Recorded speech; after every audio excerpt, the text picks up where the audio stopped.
Now, this is going to be hard to watch, but it's a moment from the Democratic National Convention just before the election. For me, this was the best part of the entire convention. It was a climactic moment in Kamala Harris's acceptance speech. They know Trump won't hold autocrats accountable because he wants to be an autocrat himself. And as president, I will never waver in defense of America's security and ideals, because in the enduring struggle between democracy and tyranny, I know where I stand and I know where the United States belongs.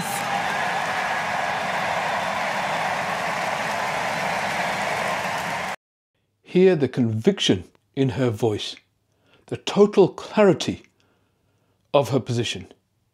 She's absolutely clear where America stands on the side of democracy and freedom and against autocracy. This is why she would have made an amazing president. Just imagine if that is who was in the Oval Office now. Just imagine if those words were coming from the mouth of the American president right now. We would be in an entirely different world.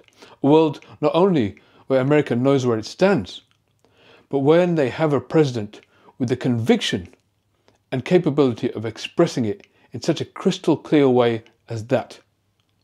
And this is why we're all grieving, because we don't have that. We have the opposite of that right now.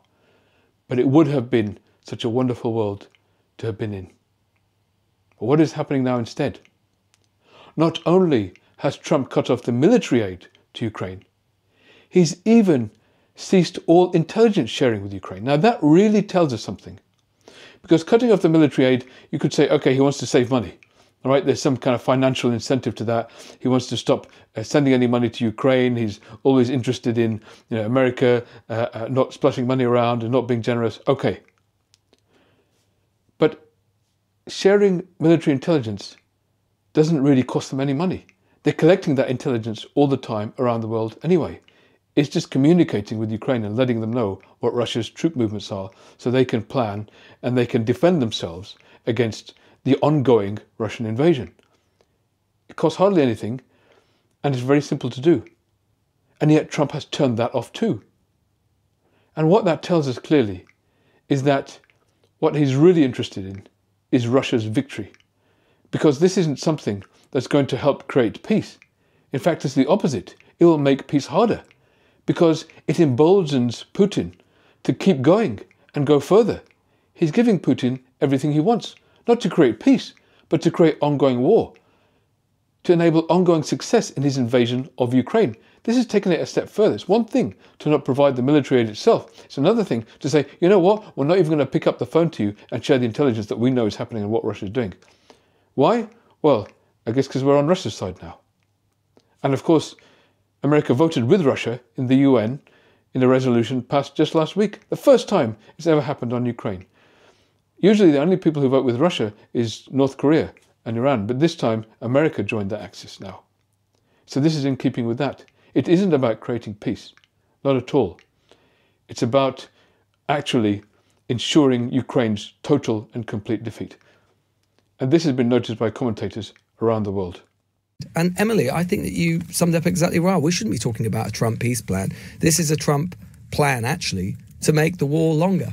You know, I'm really sick of hearing from sort of MAGA apologists and people, the sort of the White House, people talking about how Trump wants to bring peace. The only guarantee of this is to make the war longer. Why? Because what Trump has done, John, you just read out that list. What Trump has done in the last 6 weeks is basically remove all of the leverage, the substantial leverage that the United States had over Russia. All of the things that might have brought Putin to the table, right? Trump, the self-styled master negotiator, has basically given away every card he has. And in those circumstances, why would Putin stop the war? The only circumstances now in which Putin would stop the war is if he gets every single thing that he wants, which is clearly completely unacceptable to the Ukrainians. So America is clearly adrift right now. It does not have the allies it once had. It does not have the convictions it once had. it does not have the principles it once had. It is completely adrift. Thank you for watching my video. I'm a psychiatrist. I'm also interested in philosophy and public policy and politics. And I aim to make a number of videos about these subjects and particularly the intersection between them. If you're able to like and subscribe to this channel, then it'll really help, and also put in some comments whenever you can. That'll really help the algorithm. It'll really help promote this channel to other people. Now, beyond that, we are all, unfortunately, at the behest of a very small number of people who seem to run everything these days. And we are all at the whim of a tech oligarch who could decide tomorrow to end a channel like this because it's not in their favour. And because of that, I've set up a kind of email newsletter, which you can subscribe to. At the top of the channel, you'll see a web address. Please go there and subscribe to my newsletter. That way you can stay in touch with the videos I'm making. At least we can keep the content flowing. So I hope you can do that. And I hope we can keep talking and also gain clarity, not just about what's happening right now, but how we can get through this, how we can improve things to make a better tomorrow together. Thank you.